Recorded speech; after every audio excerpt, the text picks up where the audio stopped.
Welcome back to In Frame Brooklyn. This is my second vlog. I hate the word vlog. We're going to call it video blog because vlog is just a stupid word. But anyway, I thought that in this episode we would talk about documentary filmmaking. And in the wide spectrum of filmmaking, you have feature filmmaking, you've got commercial filmmaking, you've got video filmmaking, and documentary filmmaking. So the question is, why documentary filmmaking? For me, it's about telling stories, but it's about telling real stories. I've done feature films, I've done lots of feature films, and I'm a writer, and I love writing scripts, and there's nothing more fun than being on a set with 100 people and getting your vision on camera. It's amazing, and it's definitely something I enjoy. And as much as I love that big production and all that crew, I think I loved making documentary films even more. It's about myself, the story I'm trying to tell, and my camera, and that's pretty much it. And what that ends up being is not always what is in my mind. And I think that's kind of where we're going to start with this episode. This may be 2 episodes or 3 episodes, depending on how this goes, because I don't really know where it's going to end up. But I think what we should start with is, why documentary? And I think that's a good question to ask yourself. For me, usually I get an idea. And it could be a good idea, it could be a bad idea. My first documentary, after years of making fiction, feature films, and webisodes and things like that, was a documentary called Rescue Brooklyn. And it's about Sean Casey Animal Rescue, which is a rescue here in Brooklyn. And it came about by accident. We were looking to get a new dog after our dog had died. And I went into this place. We got a puppy. And I saw how cool this rescue was. It was a grassroots operation. They had volunteer dog walkers coming in. And the guy that ran it, Sean Casey, was this sort of whack job who chased animals all over Brooklyn. So we brought our puppy home. We named him Frodo because I'm a tremendous geek. And the next day I went back to the rescue and I said, "Hey man, we should make a documentary about this place because this is a unique situation." He said, "Okay." It took about 5 minutes to convince him. And the next day I came back with my camera and we started shooting. So that is how I came across my first documentary. And I shot for 2 years in that rescue. And I shot more footage than I'd ever shot in my entire life. I don't even remember how many hours. I think there was like 500 hours worth of footage that I then had to cobble down into a coherent movie. That's the other thing. And I think that it's important when starting out is that your initial idea is not always the movie that you end up with. And I think that's important to know because it can really send you off the rails in your sort of pre-production period because you thought you were going to make something and now you're not. You're making something else. And I think with Rescue Brooklyn, my initial idea was I was going to use Sean Casey Animal Rescue, but I was also then going to get other rescues involved in the ASPCA and Animal Control. I mean, all these different people. And then at the end of the day, it wound up being just about Sean. And that's kind of how it happened. And it wound up being a much better movie that way.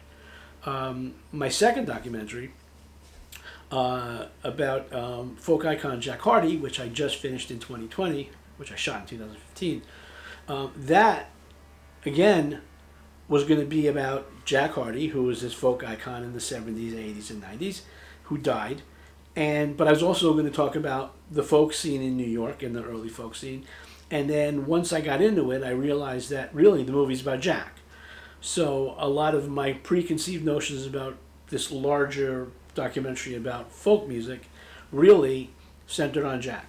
And it turned out that was what the movie was about. So I went from one to another. And that took 5 years because the amount of footage I had of great musicians playing Jack music, I wound up with a 3.5 hour movie. So I kind of had to walk away and come back to that after making a feature film, Annie's World. And then I came back, and during COVID, I re-edited it and came up with a whole new strategy of putting it together, and it's done. But it's definitely not the movie I set out to make. Fast forward to 2021, and I finished Jack Hardy, and I'm thinking about my next documentary, and I really had nothing. And for years, my wife had told me, "Why don't you do something, with like Jewish people?" I was like, "I don't want to make a movie about Jewish people. They're not that interesting."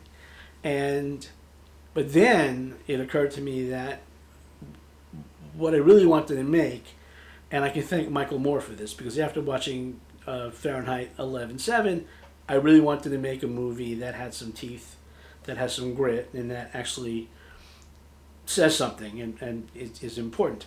So I decided that one of the things that was important to me as a storyteller and documentarian is the rise in anti-Semitism over the last 4 years under Trump, and the parts of the Jewish community that actually voted for him. So that was the premise for my documentary. Once I got started, I realized that there were going to be some roadblocks, and we can talk about that next. Okay, so you have an idea. I hope it's a good one. I hope it makes you want to tell that story.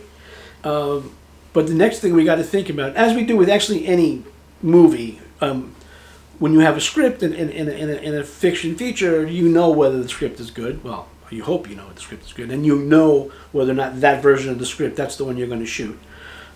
Usually with me, it's version 15 or 16, but we get there eventually. But with a documentary, you sort of have to think down the road, does your idea have what we call legs?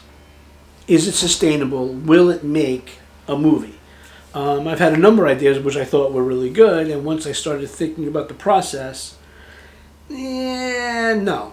It wasn't going to make a good movie. It was a good little short, or a little, maybe an op-ed piece or something, but it wasn't going to be a movie.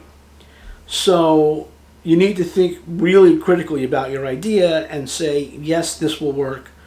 No, this won't work. If the answer is yes, move on to step 3. If the answer is no, go back to step 1 and come up with another idea. Also, if you don't love your idea, then don't do it. Unlike a regular feature, you write it, you shoot it, you edit it, and you're done. You're moving on to the next project. Documentaries, you are really married to this project for a long time. I mean, most documentaries take, at least a year. So far, I have a 2-year documentary and a 5-year documentary. My new documentary, the one we're going to talk about, I have a time frame because I really want to get it done in the can, finished, edited by November of this year. I think it's important because of the subject matter. But you're going to live with this project for a long time. So if you don't love it, make something else. So we were talking about legs. Your project has legs. You like it. You want to make it. You're prepared to live with it. We're moving to step 3. How are you going to make it? Okay. Well, this is a good question. What's going to entail you making this movie? Who do you need to talk to? What resources are you going to have to get to make this movie? Do you have the right gear to make this movie? Do you have the time to make this movie? Do you have access to make this movie? For some, it's easy. Rescue Brooklyn, all I had to do was show up at Sean's rescue every morning, and we'd go out and I'd shoot everything that happened that day.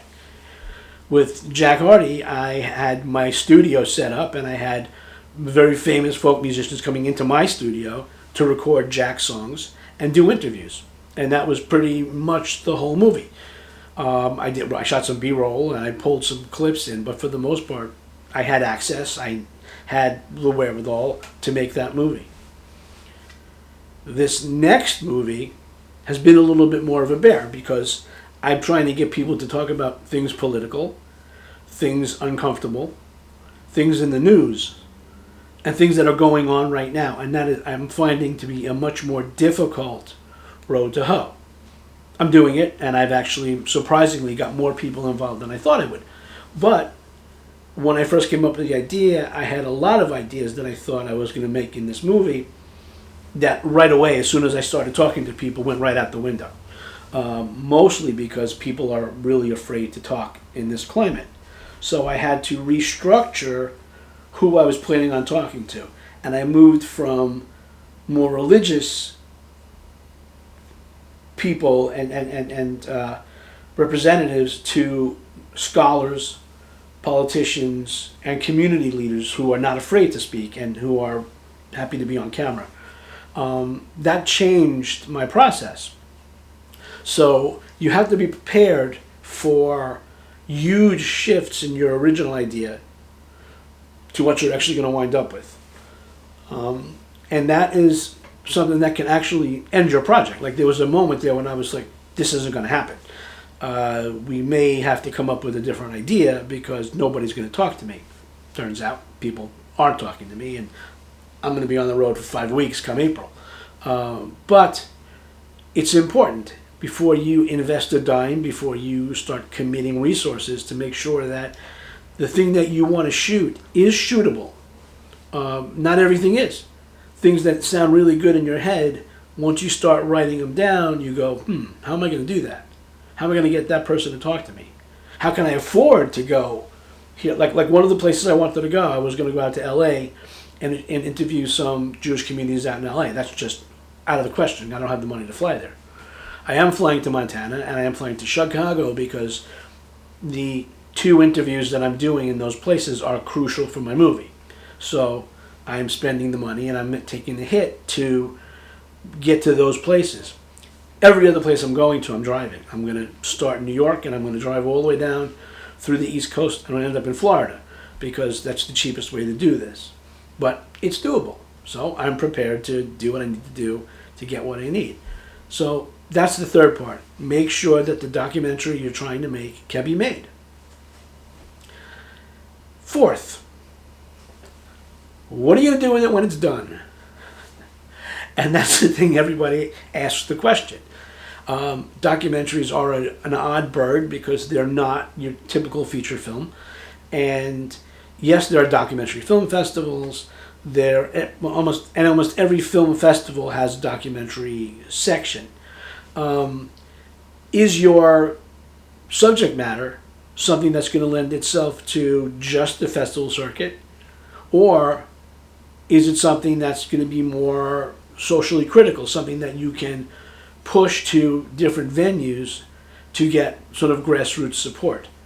I have an idea that when I finish this particular movie, I'm going to have enough people angry at me for making this that it's going to get wide distribution just because people are going to be mad. And I'm fine with that. I think you have to piss people off every now and then to be a good documentary filmmaker. But again, don't go into making your documentary without having some idea what you want to do with it when it's done. Otherwise, you're just making a movie for yourself that's going to sit in your closet. And I've got a few of those. So those are the 4 things I think are important going into making a documentary film. Now, the next part of making a documentary film is gear. Are you shooting by yourself? Do you have a crew? What's your budget? And we're going to get into that next. So that's the end of part 1. I hope you enjoyed it. Part 2 is going to cover gear, scheduling, and budget. And if you want to know more about this series, go to www.realbrooklynfilms.com. You can also find out more about the documentary 2020, Trumpism and the American Jewish Community. That's it. Until next time, keep filming.